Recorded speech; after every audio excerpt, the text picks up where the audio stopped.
All right. See a few people are still connecting. So give everyone a minute.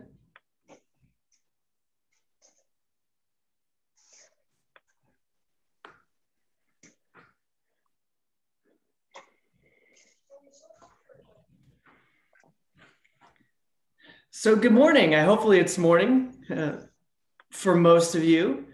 Just want to do a real quick hello. I'm Dr. Woody Woodward. I'm a clinical assistant professor at New York University and the lead faculty for the Executive Coaching and Organizational Consulting Masters of Science program.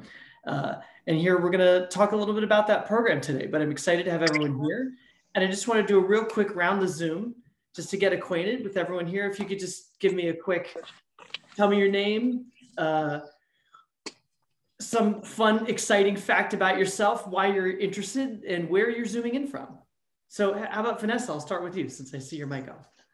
Okay, sure. Hi, everyone. My name is Vanessa Pierce, and I'm zooming from Denver, Colorado, and I am a consultant working with nonprofits, and my practice has evolved into doing more and more coaching, and so I'm really interested in exploring that more, hence my interest in the program. Awesome. Well, great to have you here. Zooming in from Denver early. Yeah. So who wants to jump up next?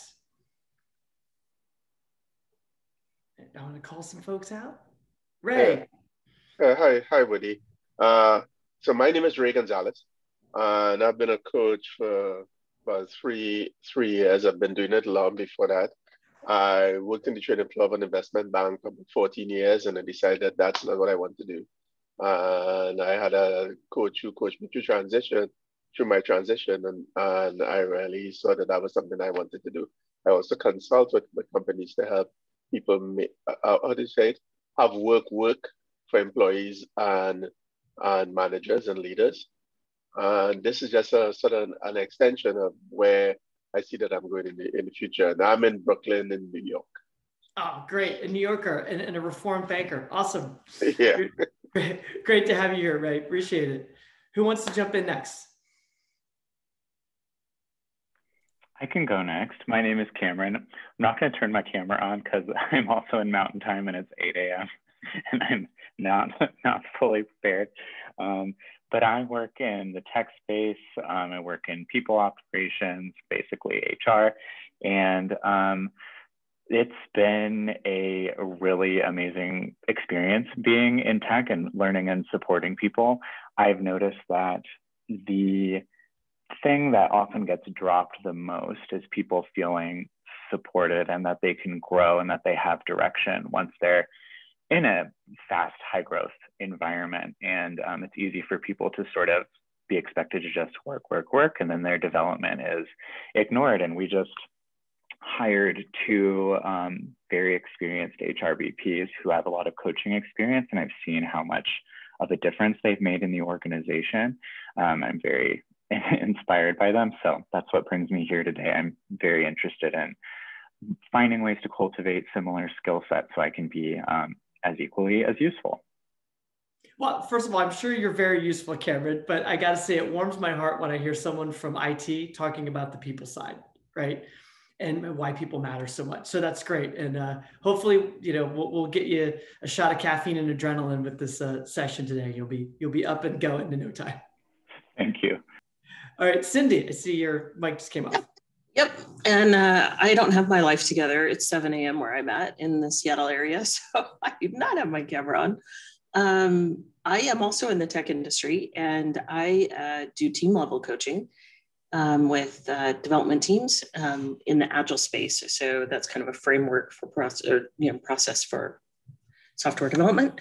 I also connect with the human side of this. It's more about them than it is about the process, and really find it my passion space. So I saw this come across and I was like, oh my gosh, I have to check this out. So that's why I'm here. I'm a consultant, by the way. I don't know if I said that.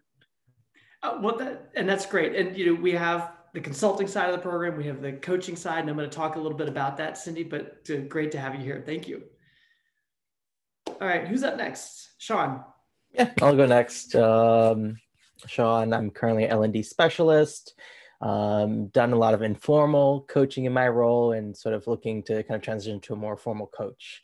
That's a big reason why I'm here. I'm actually zooming in from the Bronx, so another New Yorker here. Yeah, excited to learn more about the program. Hey, Sean, one of our students heads L&D for Bombas, the socks company. So L&D is always a great fit. So glad to have you here. And I think it's hopefully we can help you continue that journey. So thank you. So Lauren? Hi, can you hear me? Yes. Hi, yes. I'm zooming in from Arlington, Virginia, outside of Washington, D.C. I've been in HR for about 13 years. I'm actually in NYU's Stern Executive MBA program and kind of looking to complement what I've been, studying on the business side with some of the more people oriented aspects of, I think, the way the world of work is moving. And like Sean, just really trying to be more, formalize my skills in coaching and understand more about how we really create change in people and change in organizations. Well, and that's what this is about, right? It's about people. And we're way cooler than Stern, by the way. Just going to throw that out there. And another thing, I was born in Fairfax, Virginia, so not far from Arlington. Oh, awesome. Okay. Fellow Virginian. Say again? I said a fellow Virginian. That's awesome. Yeah, then grew up in Potomac, Maryland, lived in Bethesda, Maryland for a long time. But my first job was at PricewaterhouseCoopers in the Roslyn office, cool. Right on the river there. So know that area very well. It's changed a lot though. It has. Nice to see you. Thanks. Mm-hmm. All right, so Betsy. You're on mute. Betsy, are you there? Oh, well, maybe we can come back to you if you're able to get off mute or if you're having a technical issue. But so just real quick, if Heather, if you want to introduce yourself really quickly, and Sarah and Corey. Hi, I'm Heather Askelson. I'm the administrative aide for all of the human capital management programs here at DPB, ECOC being one of them. And you couldn't be in better hands with Dr. Woody Woodward here. So I'm looking forward to hearing more from you guys. Sarah? Hi, everybody. My name is Sarah Ariki & Co. I'm an admissions officer for the School of Professional Studies. And I second Heather's what she said about this team and Dr. Woodward. He's a fantastic leader. And if you have any questions about the application process or anything related to that, I am here to help. And Corey, who's also out on the West Coast. Hi, everybody. Welcome. My name is Corey Faraday. I'm the academic advisor for the ECOC program and other related programs here at NYU. So basically, I'm a big info desk for you. If you have any questions, I'll get them answered, whether I can answer them or I'll find somebody who will. That's my personal mission in life. So yeah, just let us know. We'll be available as well throughout the entire session. So you can put questions in the chat. But looking forward to seeing and speaking with all of you in the future, I hope. And Cora's also an info desk for me too, by the way, probably more so than he'd like to be. But all right, so let me go ahead and get this started. I'm going to run through this, give you some background and info. We can make the deck available too, and we're always here for information. But so that's Washington Square. Haven't seen that in a while, but yeah, I heard it's still there. So yes, we are NYU, New York University, largest private university in the US. We're comprised of 20 different schools. That changes sometimes depending on who you ask, but roughly we're 20 schools. And one of those 20 schools is the School of Professional Studies. And within that, we're in the division of programs in business. And this is where the Masters of Science in Executive Coaching and Organizational Consulting program sits, which is, we refer to as ECOC. So when you hear me talk about ECOC, that is the master's program. We have 3 campuses within the, I think, 170 plus locations that NYU has all across New York City. You see the Washington Square, kind of most famously used image for NYU down on the left. We do have space at the Woolworth building. That's the iconic cool building with the green spire on the top there. And then of course to the right, that's Bryant Park, where our offices are, and also where a lot of our classrooms are. Again, I haven't seen it in a little while, but we're hopeful that we'll be back there come fall. So let's talk a little bit about the program. First, we are housed within a portfolio of 3 programs. So Dr. Anna Tavis is the academic director who oversees ECOC, as well as our traditional Masters in HR program and our new Human Capital in Analytics and Technology programs. So we're sort of all programs together, but each of us are our own separate tracks and separate master's degrees. Of course, there's me, you know me, that's me sitting in my red chair that my dog now has taken from me. Mary Ciani, she is one of our professors who she teaches in the consulting track. So I teach our coaching courses. She teaches in the consulting courses. She is just recently retired as the head of M&A, mergers and acquisitions from Korn Ferry, and has a long career both in academia in her early life and as an executive with several different consulting firms until finally landing and retiring from Korn Ferry. She recently brought in the CEO of Korn Ferry's consulting business to speak to our students and routinely brings in a lot of her contacts. So she's been a wonderful asset for us. And then of course, at the end there, my colleague, Mike Valentine, he is the professor who oversees and runs our traditional HR master's program, which is being transformed, but he also teaches research process and methodology within ECOC. So you'll get exposed to him as well. He was formerly the head of HR for the New York Times companies and has a long career in HR. So of course, this takes a team, and we do operate as a team. We are a collaborative group. And so a number of these folks you will meet, you already met Corey, Heather, and Sarah, and some of the other team members here you'll get to meet at various stages of touch points, either as you're applying, getting ready to enroll, and then throughout your life at the program. So let's talk about the program. We are a pioneer in the field. As most of you have been doing your searches and your due diligence, you probably have not found many master's programs that focus on executive coaching and organizational consulting. We are the first from a major university here in the US. It's something that just hasn't been successfully done by many schools and hasn't been a big push. As the field has continued to grow substantially over the last 5 to 10 years, I would say, there has been a push for more professionalization in the field and higher levels of education beyond just certificate programs.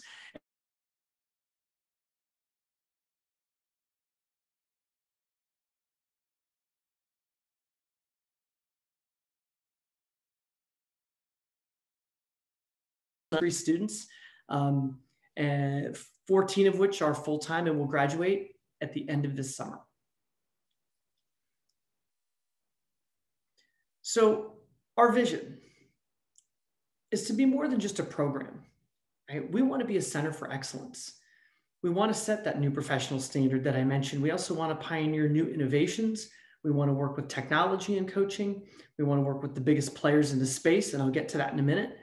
And we also want to develop agile lifelong learners in our students. So as I tell my current cohort of students now, you're never really going to leave me. I will keep a hold of you for the rest of your career, because we want our students to become alumni, to become active, and to be part of a community that we create here at NYU. So we see this as a beginning. And that is our philosophy, right? This is the beginning of your journey. You will not walk out of here a finished product, right? You will walk out of here with a tremendous platform, right? To then continue your journey as a professional coach and consultant. With that foundation, right, in science, in evidence-based practice. That's what will set you apart. And of course, values matter to us. I work on values with clients, and we sat down and did this for ourselves as a program because we want to role model the kind of values that we hope you will demonstrate as practitioners. And that is care and responsibility, right? For those you work with, for your clients, right? Your coachees, respect for their vulnerability so they can be open and honest and transparent with you we want to role model that. We want to create safe environments in our classrooms so you could co-learn from each other. And to be curious, right? Take chances, experiment. Our students love to experiment and try new things, right? Try new techniques. We are collegial, we do collaborate, probably to an extent maybe you wouldn't be used to. It depends on the background you come from, but we really do push that because we think it's important. And yes, we are unconventional in the partnerships that we seek, and I'll talk more about that in a little bit. So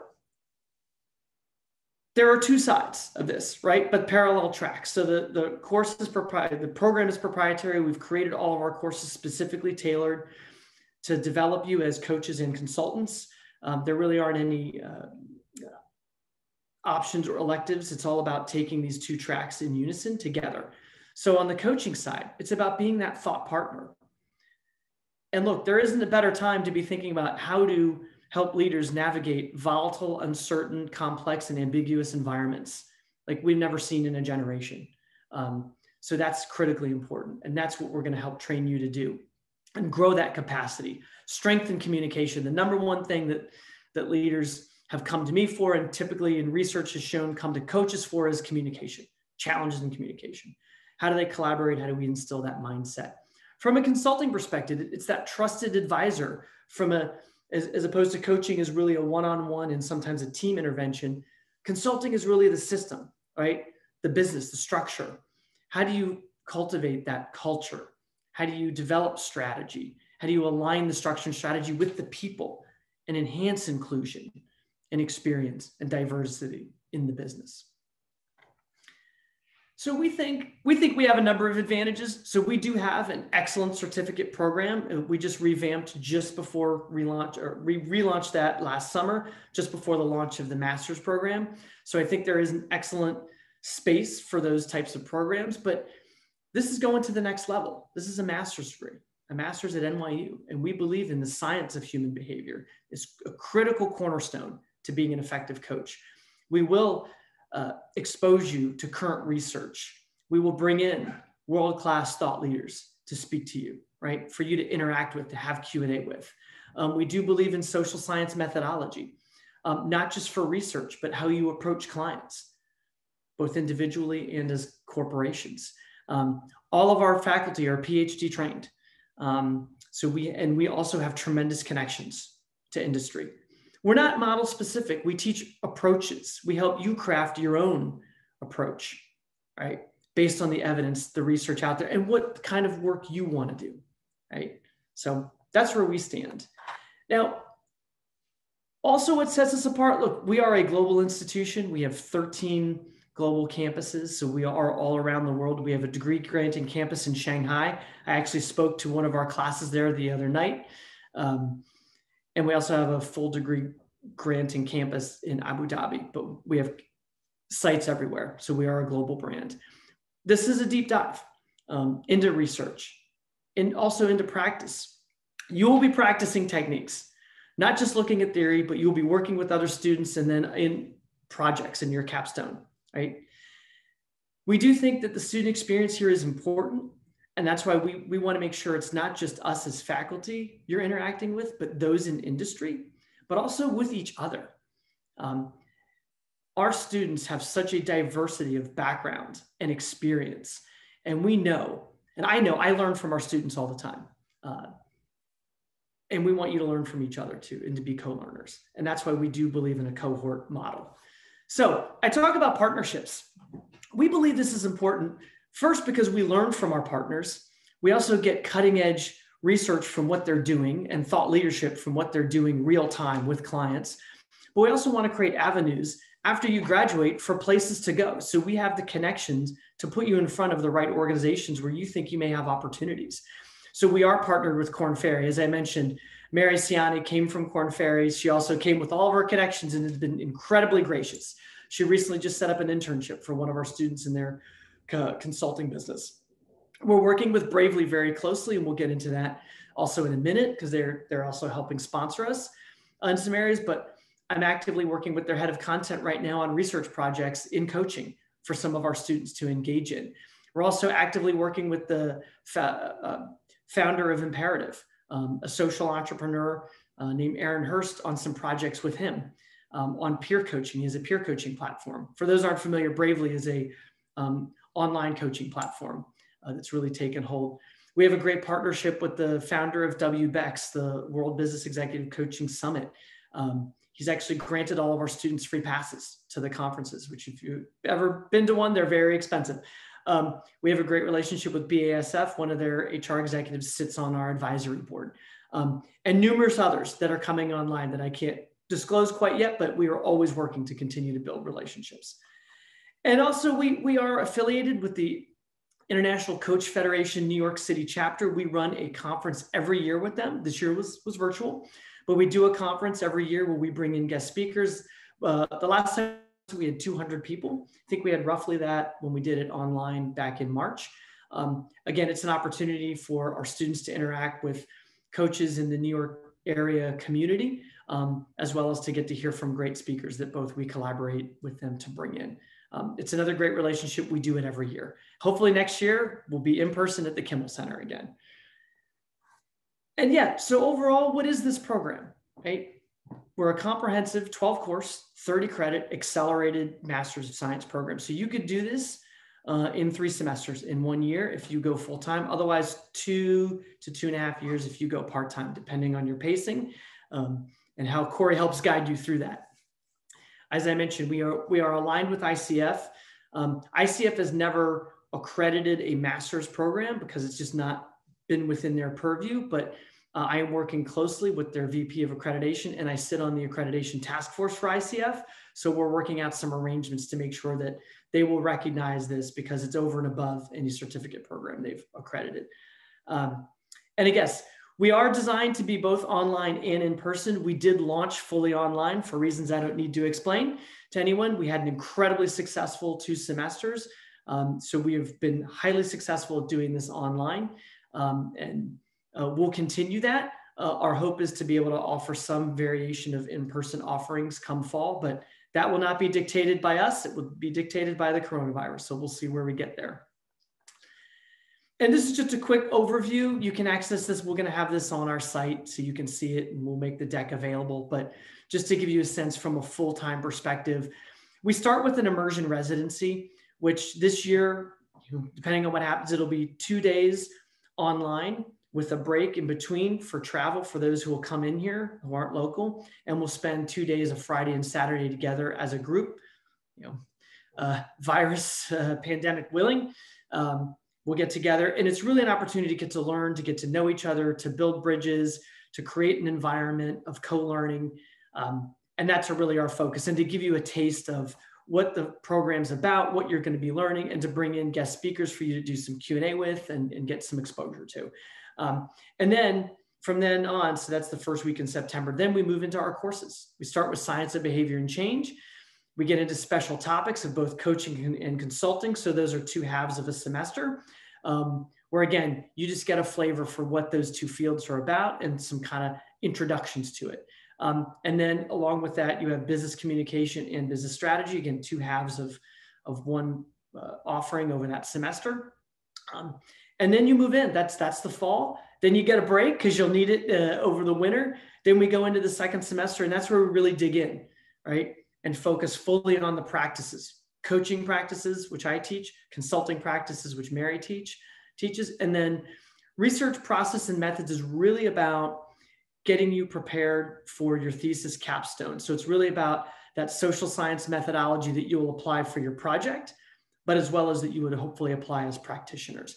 Then you go into summer, and that's your mastery courses. So those are sort of the second version or second level after your practices. Coaching mastery, I have someone else teach that because you'll be tired of me at that point. But we have a great practitioner who's well-known. She'll be teaching that. Then Mary teaches the mastery for consulting. It's an extension of her practices course. And then thesis capstone, which is really guided study. We have a fantastic researcher who guides you through that process. And then you also have an advisor from the program to help get you through that. So that just gives you a feel. And again, this is just the extended version. So the longer version, if you choose to go part-time, 2/3 of our students are part-time, about 1/3 are full-time, just to give you a feel. So where do you land? I get asked this question all the time. What do I do with this? I get this great degree. I have this great experience. It's up to you. I'm never going to tell you what you should do, right? With your career, with your training, with your education. But typically speaking, right? Folks are here to train to be a professional executive coach. That could be in-house. It could be with a firm like Korn Ferry or like DDI, where you're consulting with organizations, but going in and providing coach services as part of a contract. You could be a private independent coach on your own, part of a boutique small specialty firm. Some of our students, I think, are going to create their own. They're already talking about that. So it really depends. Also, you could work as I know, Sean, you're an L&D, right? You could work as a leadership development consultant. You could be in learning and development in that function and just continuing to apply these skills. I have a student, I mentioned the one from Bombas. She's developing an internal coaching program as part of their L&D function there. You could work in management consulting if you're more interested in the consulting side. Big firms like Accenture. The faculty who teaches our business strategy course is retired as a partner from Accenture and now works as an independent consultant, but he was there for 30 years. HR. We have a lot of folks who are HR practitioners. I have 2 global heads of HR in the program.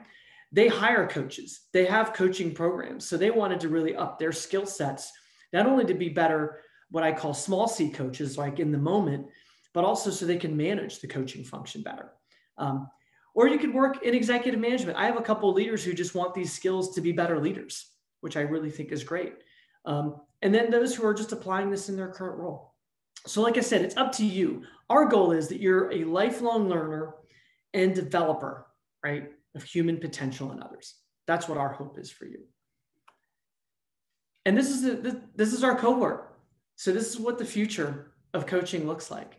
We're very proud to have a very diverse group of individuals and diverse in so many different ways that are going to bring new perspectives, a new view to coaching that we are thoroughly excited about. And I can tell you that I absolutely love and adore this group of individuals. They've been phenomenal as a cohort, and we expect them to do really great things. And I can make any of them available to any of you guys at any time. If you want to email me, happy to set you up to chat with them. So with that, I'm going to turn it over to our ACE advisor, Corey Faraday. Hi again, everybody. So we just wanted to highlight a little bit about the student experience. Woody talked about a lot of great things. But as you're joining the ECOC program, you'll be joining larger communities as well. And you'll also learn all the acronyms for all those community names. But you'll be joining the Human Capital Management Department, School of Professional Studies, which has about 2,000 plus students, and NYU at large, which has about 50,000 students total. So some services we just wanted to highlight today was, we are pretty good at being agile and being virtual with one-on-one advising sessions, both in academic advising and also for international students, if that's how you identify, needing assistance with visa, travel, work authorization support. We are a really global and globally supported community. You'd also have access to different NYU library materials online, including research support, skill building workshops, and direct chat to librarians, which is really great as you're informing your practices and academic work. And then finally, we have a strong commitment to health and wellness of students. So NYU, in my personal opinion, has done a really good job of preserving the safety of students and staff and faculty, being a little more conservative than maybe other institutions, recognizing the science and the data and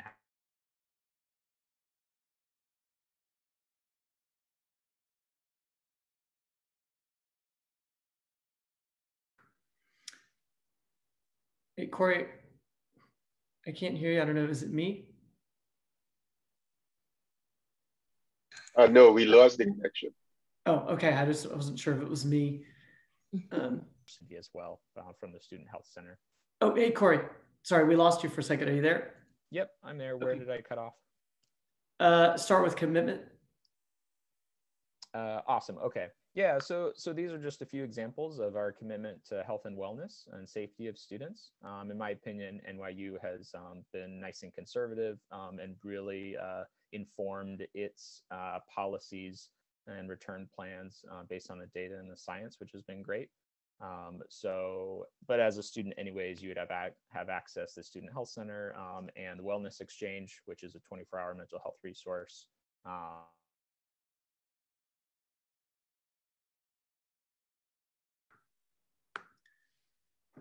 Oh, Corey, I think we lost you again. Yeah, we lost him again. Oh, you just hit mute and then back on. So you know what we could do? Hey, Corey, are you there? Yeah, apologies. I think there's something wrong with my connection for some reason. Do you want to go ahead and skip ahead? I don't want to keep getting interrupted. Here, you just want to mention SHRM and then we can. Sure, yeah. So just want to highlight, we have over 300 student organizations and clubs. This is one outstanding club that's led by students in our Human Capital Management department, some in the HR program, but we also have ECOC student involvement too. So definitely something to look out for networking, connecting with the industry and your peers. And then next slide.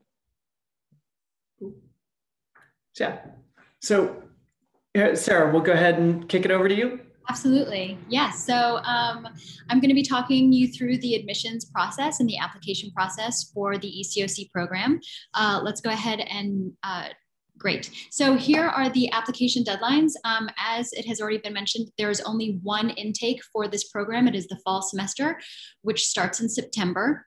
The domestic student deadline is July 1st. So we are still accepting applications for this coming cohort. If you are a domestic student, the international student deadline has passed. But I'll be happy to help any international students to start the process for next fall, the September 2022. The application requirements are all available on our website, as well as the link to start the application itself. So you can go to sps.nyu.edu. You can find a breakdown of all of the detailed admissions requirements. There is a $150 application fee, which you'll be able to pay right on the website. We will need your detailed resume. And for this program specifically, having as much information about your professional experiences is going to be beneficial for the admissions committee. So we want to see all of the experiences that you've had, all of the works, the skills that you've gained, the leadership the skills and experiences that you may have. Please feel free to submit as much as possible. So you don't have to limit yourself to one page. You can definitely just share as much as you can. There is a personal statement that needs to be uploaded as well. There is a minimum of 500 words for this personal statement, but there is no maximum. And we do that by design. We want you to feel comfortable telling us your story, telling us what drives you in this field, what excites you about the executive coaching and counseling industry, where you see the industry going in the future and how you're going to be a part of that and how we are going to help you get there. There are 2 letters of recommendation that you need to upload. And the way this works is you will be submitting information and the contact details for your references on the application.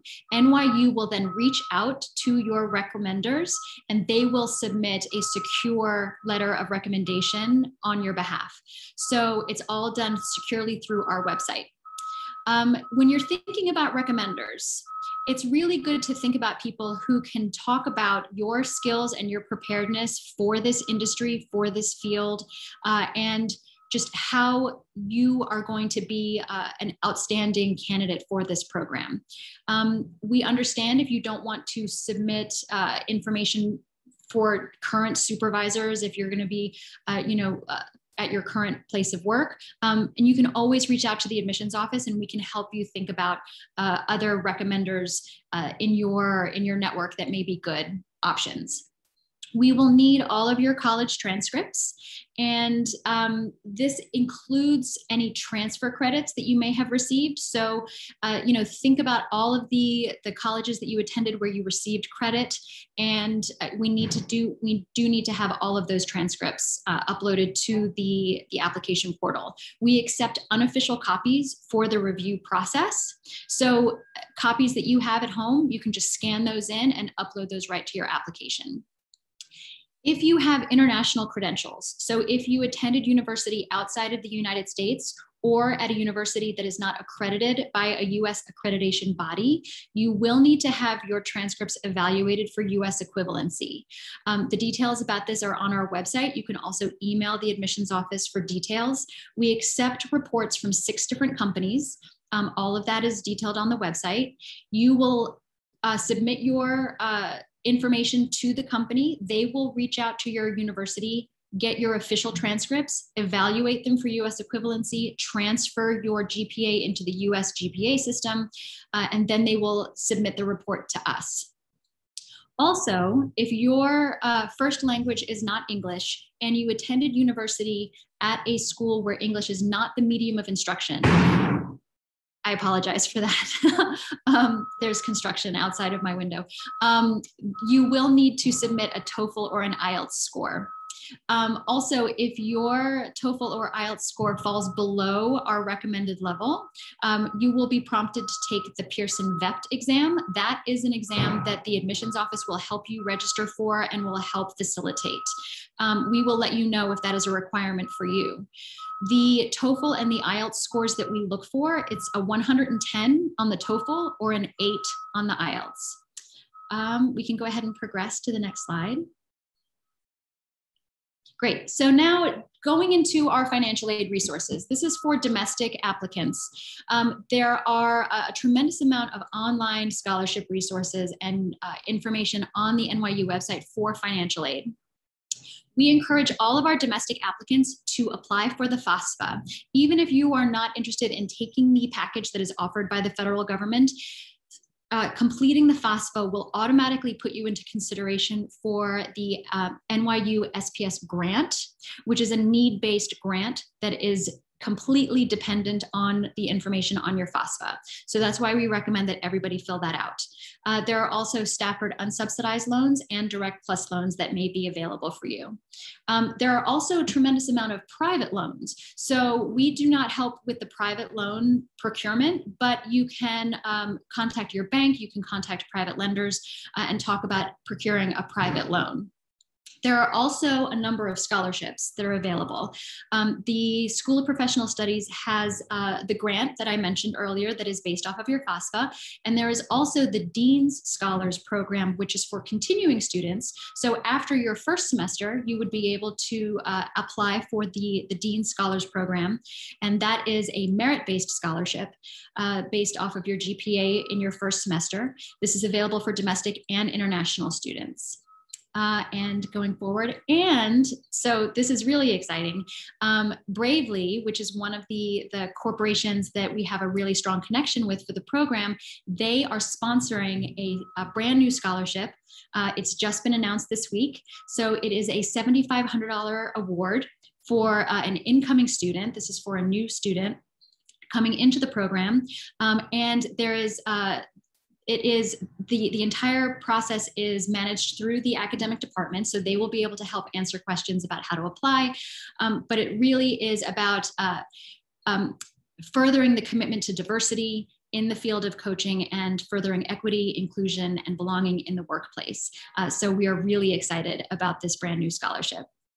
And next slide. Great. So for international students, the financial aid resources, the process is going to be different. Of course, international students cannot apply for the FAFSA, but there are a tremendous amount of independent organizations that help international students find loans and scholarships for graduate study.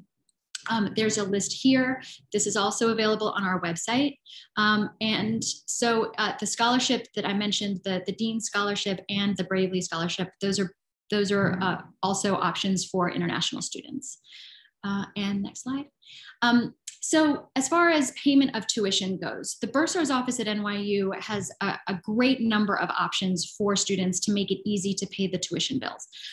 There is a tuition pay plan, which allows all or a portion of your educational expenses to be paid in monthly installments over the course of the semester. And those are interest-free monthly payments. There's also the deferred payment plan. So you can pay 50% of your bill at the start of the semester and then 50% of your bill at the end of the semester. This is open to students who are registered for 6 credits or more. And then there is the deferred tuition reimbursement payment plan. So if your employer offers tuition remission or tuition reimbursement, you will be able to defer payment of your bill so that it's the end of the semester when the funds kick in from your employer. And then you'll be able to pass those funds on to NYU. So the bursar's office really works with our students to find options that work for you. And the tuition is paid by semester. So you're only paying for the courses that you're registered for that semester. And the next slide. And so here's our contact information. As I mentioned, you can contact us at any time, sps.gradadmissions@nyu.edu. We are checking our email constantly. You can always call us as well. And then we also have the contact information for the academic department.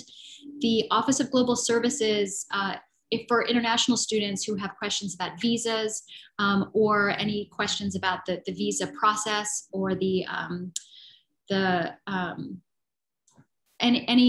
any visa related questions can be done through the Office of Global Services. The financial aid office information is there, and then the Wasserman Center for Career Development. And I'm here for any questions that you may have. All right, thank you, Sarah, appreciate it. So we're happy to open it up for questions. Thoughts, comments? Woody, I have a question. Yeah, right. The immersion, does that take place in September? When the beginning? Yes. Heather, do you know the exact date? I could take a quick look. Sorry, I didn't hear the question. Immersion. That would immersion, be. Yeah. I'm not sure. You know, I think it would probably be the second week, I believe. We'll have to double check for still scheduling everything. It's going to be in the month of September, right? It'd be like the 7th and 8th would be online. You would do that from home, and then Thursday would be the travel day, the 9th, and then Friday, Saturday would be in person here. Yeah, I just wanted to know the month so I can block off time because I have to sort of be on the road and I've just put that out. Thank you. It would basically, you need to be here on a Friday and a Saturday. Yeah. So, but email me and I'll get you the exact date. All right, great. Thank you. Mm-hmm. Yep. And also, if you guys take a look in the chat box, that's the scholarship link. So any other questions, Vanessa? Yeah, so have you had any participants so far in the first cohort who have more of a nonprofit or sort of social services background, or what's the kind of mix of industry backgrounds that you've seen so far? Yeah, mix of industry. So great question. So I would say, I'm just thinking off the top of my head. So we've got, you know what, this will make it easier for me. Hold on. I'm going to do this. I'm going to go like this.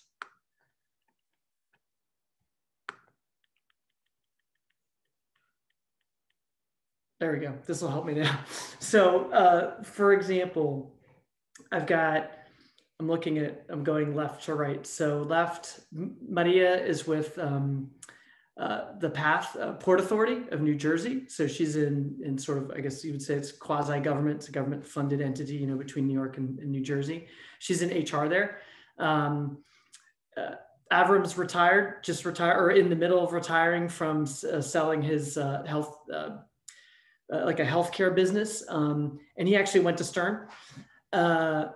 We've got, let's see, I'm taking a look around. Oscar, he's with Estee Lauder. He's in employee experience and the executive director for IT and employee experience. Fatim did her master's, and she's a licensed clinical social I think, licensed clinical social worker, but as her master's in counseling, and then wanted to come back because she wants to transition. She now runs one of our career counseling centers within NYU. We have, let's see, SHRM is with, it's partly funded by NYU, but it's our, it's like they're like a classical music society. I don't know a lot about it, that one, but she does phenomenal work there. So, but they're a nonprofit, but they're partly funded, I think, through NYU. Let's see who else. Yeah, he's actually in Tokyo. So he comes in, he's always a day ahead of us in the morning, which is always kind of fun. So he helps predict the future for us, but he's with Google and is in one of the head leads a sales team internationally in Asia. Kathy is with Nordstrom. And recently that transition actually happened while she was here in the program. And she was formerly headed procurement for New York and Company here in New York. And now she's out in California with Nordstrom. Yeah, she's in California. I think they're, I want to say Seattle based, right? Let's see. Maureen is a recovering attorney.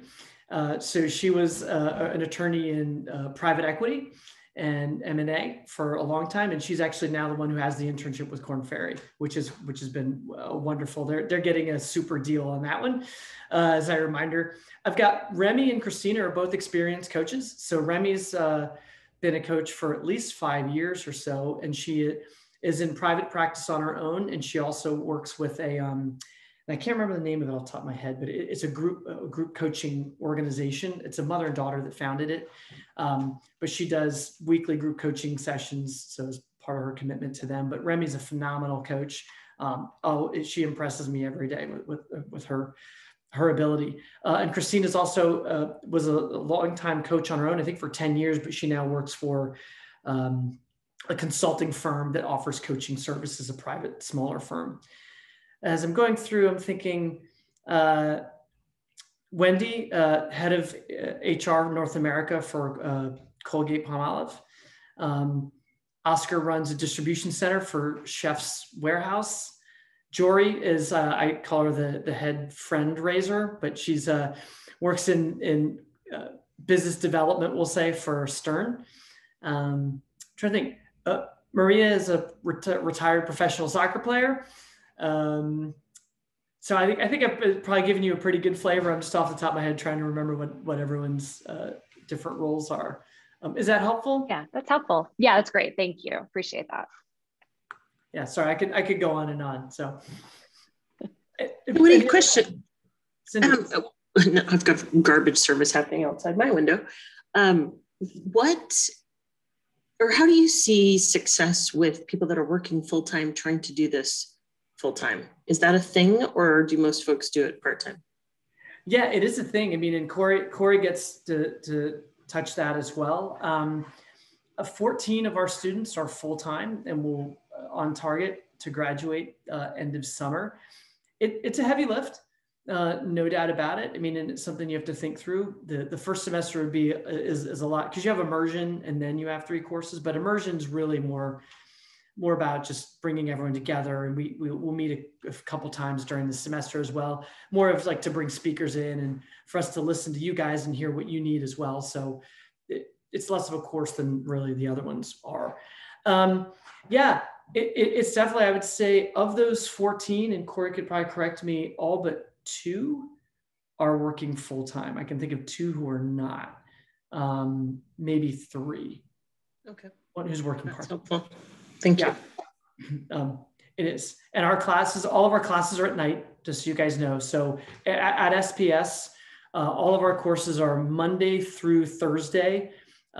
Typically start time is 6:20 to 8:50 is my most current one, but assume anywhere from 6:15 to 9, right? That's typically going to be the range of courses. I know, Corey, I think we have in the past offered Saturday courses. I don't know if our research process and methods was a Saturday course. That was a special offering because of availability of the instructor, and it was our first year.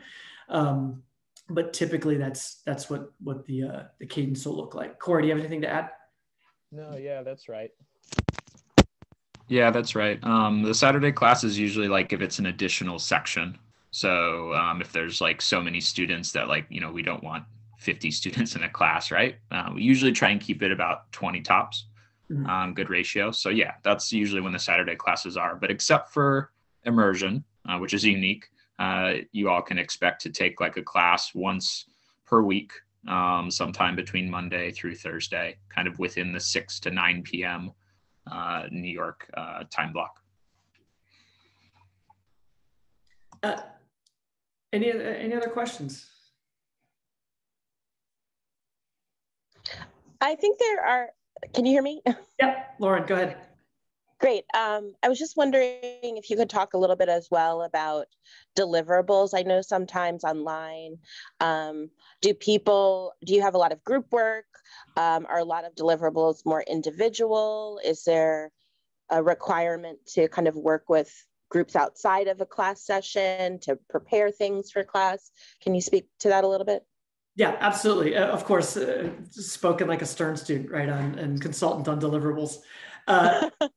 So yes, so first of all, I mean, we want this to be as high fidelity of an experience as possible, which means, you know, coaches and consultants don't work in a vacuum and don't spend their time writing papers.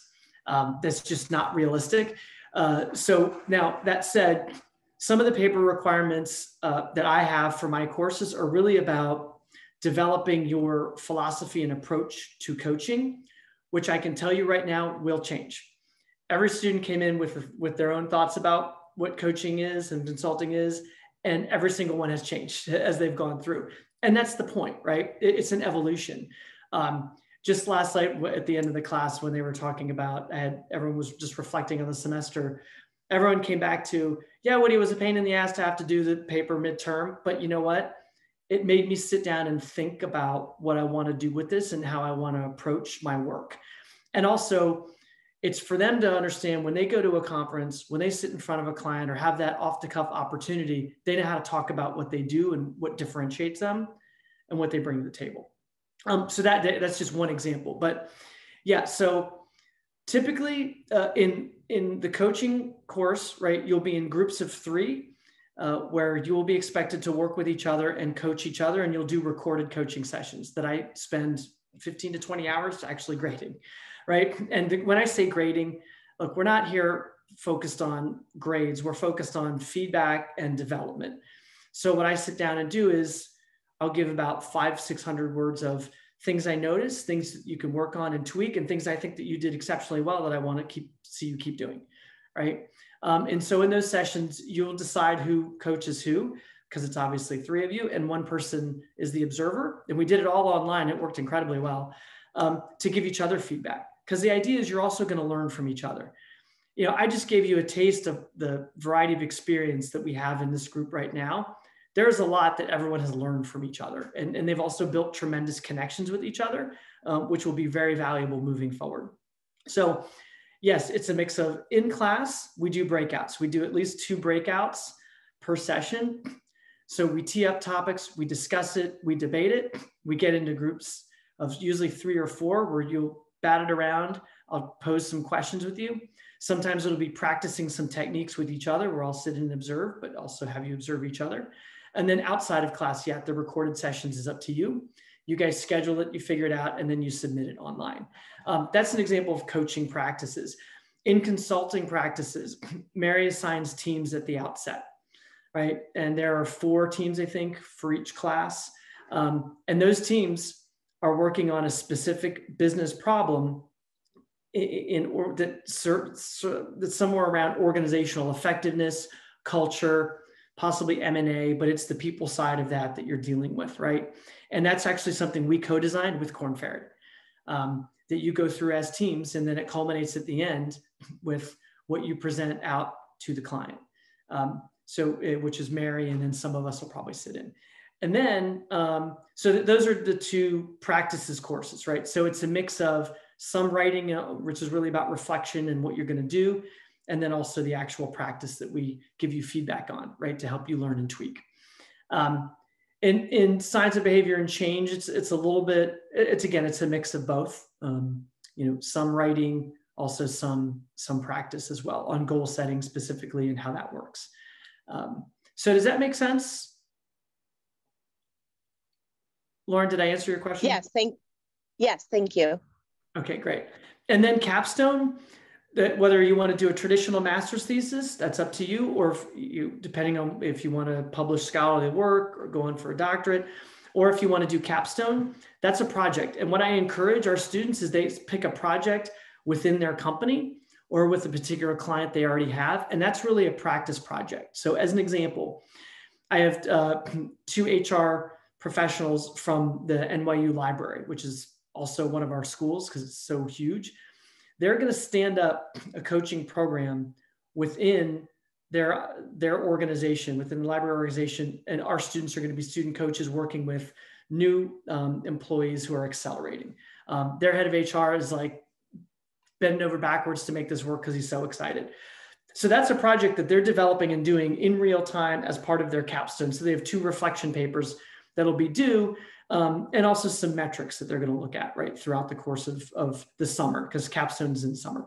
Another one of our students is working with the VA and helping them stand up a career transition program where we'll again use our students as coaches.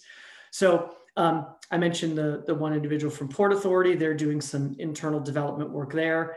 She's going to use this capstone. Same with Estee Lauder. They're working on future of work and how they're going to reimagine work after pandemic. He's taking a part of that project and will be working with us on it. And at the end of the semester, each of the students will present that project out to their internal client, their boss or whoever, along with us as professors. So whoever the relevant people are, and they'll be part of the evaluation process. So I don't know, Lauren, I hope that helps. It's another extension to this. Because we want to be practical, right? About the experience that you guys get and make sure it's as applied. We're an applied school, we're an applied program. Any other questions? Thank you. Huh? Yeah, hi. I'm curious about what would be the time investment outside of the classroom. You were talking about the full-time versus part-time, and I'm trying to get a grasp on that. It's because we've surveyed it, it kind of depends on the individuals, sort of their level of experience, their willingness to commit. I have one student, I mean, he goes so far above and beyond, like in the reading of what he does, because he's specific, he knows very much what he wants to do with this. The best thing I could do is honestly connect you guys to some students. If you want, feel free to email me and I'll connect you with at least a couple different students you could talk to one-on-one, because I'd rather you hear it from them, what their experience is and what their time commitment is, because I think they have the better gauge than I do, because it's all over the place. But no doubt about it, you're working on projects outside of class. A lot of the learning I say really goes on outside of class, in my opinion. In class, we're facilitating conversation about what you learned and the direction you want to take. But I hope I know it's not a great answer because it varies, but I'm happy. Anyone wants to email me. I have a couple students, they're all willing to talk. They love sharing. They're coaches and consultants. So they love the opportunity to talk to other students. Okay, I'll definitely do that.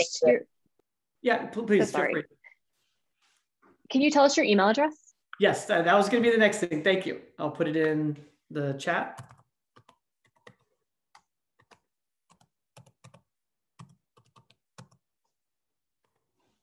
So there it is. It's just mmw12@nyu.edu, but I just put that in the chat. Yeah, and I'm always happy to schedule one-on-one time as well. So don't be shy. Don't hesitate to reach out. Happy to do that, and as well as connect you to other students. Any other questions? Good. All right. Well, with that, like I said, I look forward to hearing from each of you and answering more questions and hopefully seeing you in the fall. Thank you so much. Have a great weekend. Thank you.